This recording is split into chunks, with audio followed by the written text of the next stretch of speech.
Les chômeurs en colère se sont invités à Pôle emploi en région Aquitaine. Nous rencontrons Joël Moreau, porte-parole d'AC Gironde. Bonjour, Bonjour. On a été en action ce matin à partir de 10 h dans la direction régionale de Pôle emploi Aquitaine pour rencontrer la médiation de Pôle emploi Nouvelle-Aquitaine.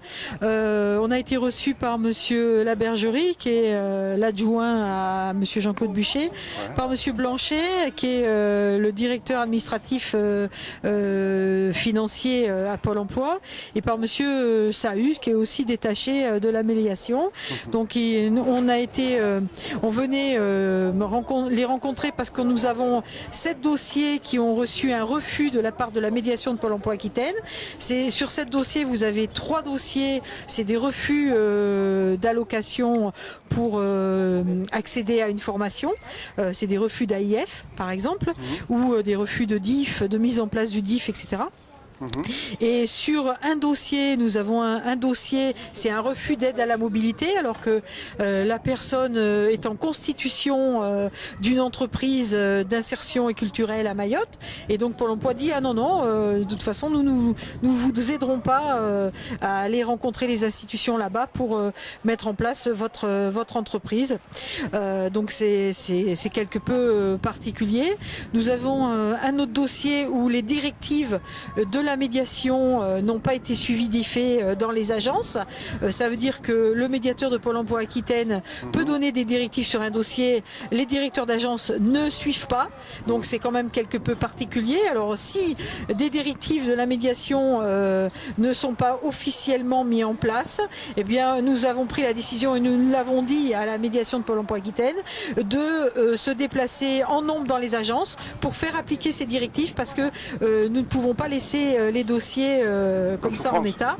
Notamment, c'est une dame quand même qui a des difficultés financières et qui a une dette où on lui ponctionne 125 € et on avait réussi à faire diminuer ces 125 € à hauteur de 50 €. Apparemment, ça n'a pas eu l'air de plaire à son agence qui n'a pas mis en place cette directive de la médiation de Pôle emploi Aquitaine. Donc on est venu rappeler ça à monsieur Buchet et notamment à la médiation. Voilà. Et puis on a un gros dossier d'un trop perçu, on peut dire, de 7 000 € d'une personne qui est en France, qui est régularisée en France normalement, qui a le droit de travailler, qui a un titre de séjour et qui devait s'absenter de France pour aller organiser son mariage. Eh bien, ils se sont aperçus qu'il s'est absenté soi-disant un petit peu trop longtemps, et ils en ont profité pour lui coller, alors que c'est un jeune couple, pour leur coller 7 000 € de dette. Voilà, de 7 000 € pour récupérer des droits RE qui, soi-disant, n'auraient pas dû lui être versés. C'est inadmissible, et c'est une personne qui a un dossier d'endettement qui a un niveau de 40 000 €. Voilà, donc nous sommes venus faire annuler ce trop perçu, cet indu, parce que c'est inadmissible de laisser des jeunes couples comme ça démarrer avec des dettes qui ne pourront jamais de toute façon rembourser.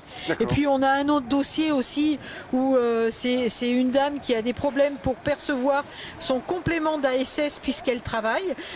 Pôle emploi lui verse son complément en fin de mois, et comme elle dit, moi en attendant je tire la langue, parce que mon salaire, comme c'est des petits contrats et des taux horaires qui sont pas énormes, eh bien son salaire ne suffit pas à la faire vivre sur le mois.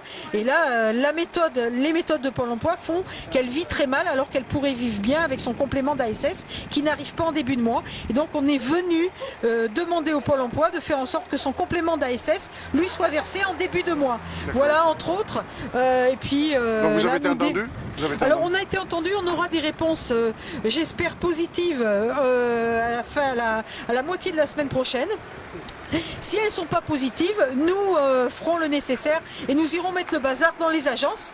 Il n'y a aucune raison de laisser ces dossiers-là en rade, et c'est de la responsabilité de notre association de chômeurs, mais ça concerne quand même beaucoup de demandeurs d'emploi qui sont comme les personnes qui ont pris contact avec AC Gironde. Vous ne craignez pas, avec la loi Macron, que la situation de Pôle emploi risque d'être renforcée pour les chômeurs, puisque c'est ce qu'il veut faire? Écoute, moi pour l'instant les échos que j'ai sur la loi Macron, c'est la destruction de la convention d'assurance chômage. Voilà, donc derrière ils vont détruire le paritarisme, ils vont détruire le concept de l'assurance, mais au-delà ils vont détruire le droit le droit, des droits, vous avez des droits aujourd'hui parce que c'est une assurance. Ben, demain, vous aurez l'aumône de l'État. Donc la question pour les demandeurs d'emploi, c'est de savoir s'ils veulent une aumône de l'État ou s'ils veulent garder des droits. Si on veut garder des droits, il faudra se battre pour conserver la convention d'assurance chômage dans le paritarisme et conserver cette convention d'assurance chômage gérée par l'UNEDIC avec de vrais droits et défendre de vrais droits. D'accord. Merci, Joël, merci à toi, c'est gentil.